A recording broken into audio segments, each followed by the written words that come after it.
Meu amigo Denison, que também é adventista e parapentista, por volta das 8 horas da manhã me ligou convidando para fazer um voo de parapente.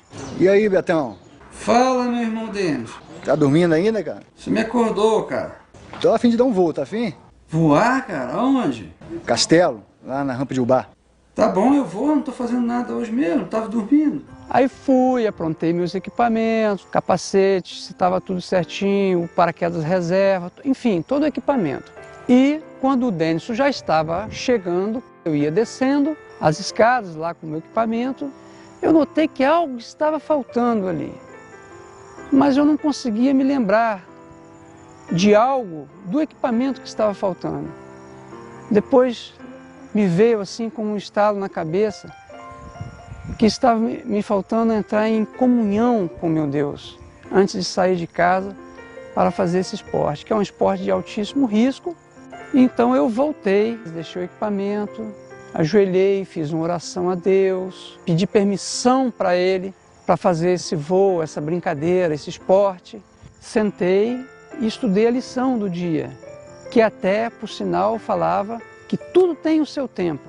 Feito isso, peguei o equipamento, me despedi da família, me encontrei com o Denison e nós então chegamos na rampa por volta das 9h30 e ficamos esperando, até formar mais ou menos uns 20 parapentistas. O dia estava lindo, porém nós sempre queremos o melhor. Achávamos assim, vamos esperar um pouco mais, até que o tempo fique melhor.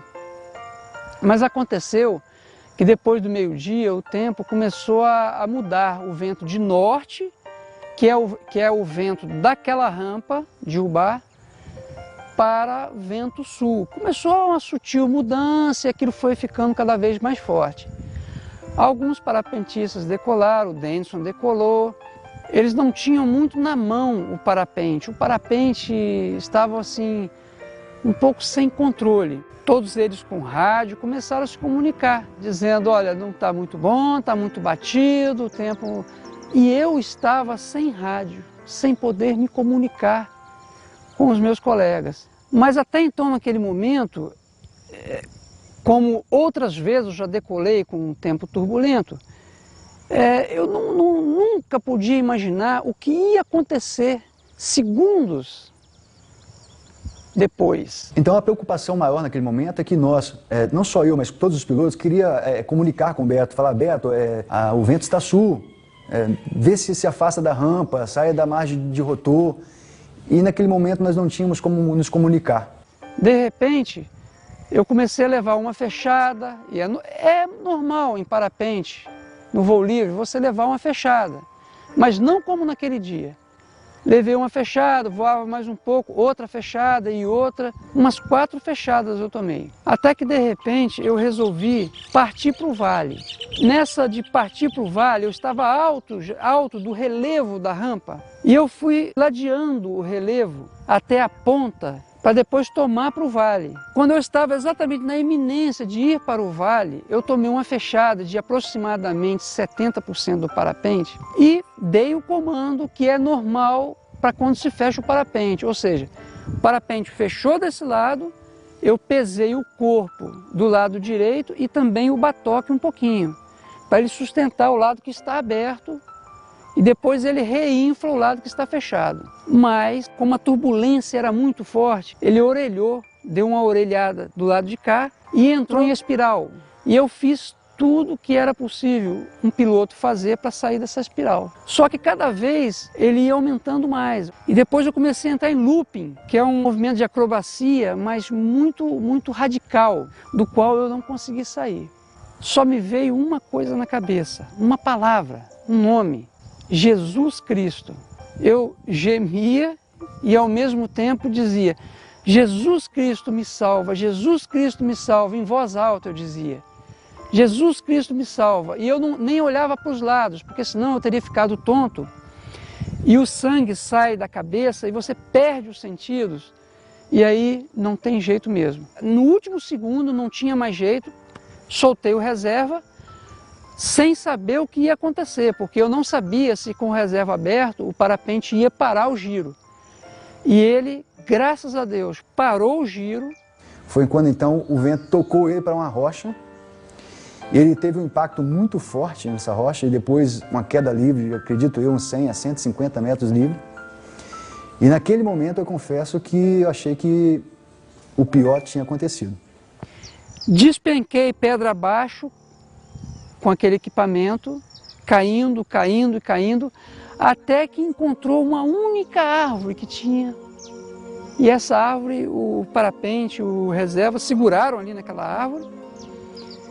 E eu fiquei pendurado, um pouco tonto, ainda sem saber o que fazer, com o corpo na pedra, a selete que me protegeu, né, da pancada.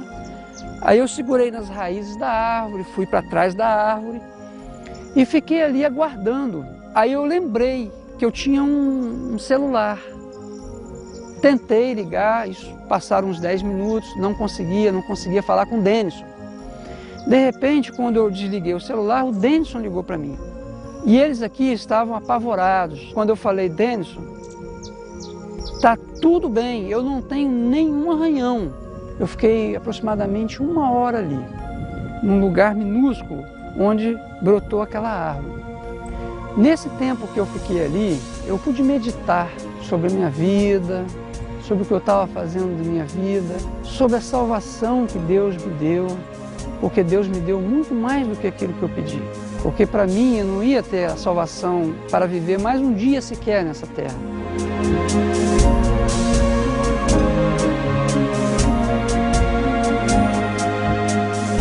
Chegou o helicóptero então para me fazer o resgate e me rebocou. E isso com as hélices do helicóptero girando a mais ou menos uma distância de 60 a 80 centímetros da pedra, 40 metros acima de mim. Era outro risco enorme, enorme, porque é uma região é uma grota, uma região de turbulência. O vento entra e faz isso, roda. Então, logo depois eu entrei no helicóptero, chegando lá em cima, aí baixou o cabo, puxou outro rapaz, que ficou do lado de fora, quem me resgatou, e ele deu uma volta lá na rampa, foi lá no buraco novamente, no local que eu fiquei, e veio para este campo aqui. E quando eles pousaram, a adrenalina estava muito forte, podíamos perceber até eles tremerem também, tão difícil que foi o resgate. Um deles, então, chamou o Beto, falou que queria dar um abraço nele, porque quando ele foi até lá fazer o resgate do Beto, ele percebeu que naquele local era rocha pura e só havia uma única árvore com estrutura suficiente para aguentar o impacto e o peso do equipamento e do Beto. E que aquela árvore tinha sido plantada por Deus somente para salvar a vida do Beto. E neste momento, te confesso que fiquei muito feliz, muito alegre e até arrepiado por saber que Deus é tão bom que Ele sabia quando deixou nascer aquela árvore lá, que aquela árvore ia ter uma utilidade muito grande de salvar a vida de um filho dele. Aqui havia umas 150 pessoas, ou mais. Para outras pessoas que viram o que poderia ter ocorrido na vida dele, com certeza começaram a refletir um pouco mais e a pensar um pouco mais na vida.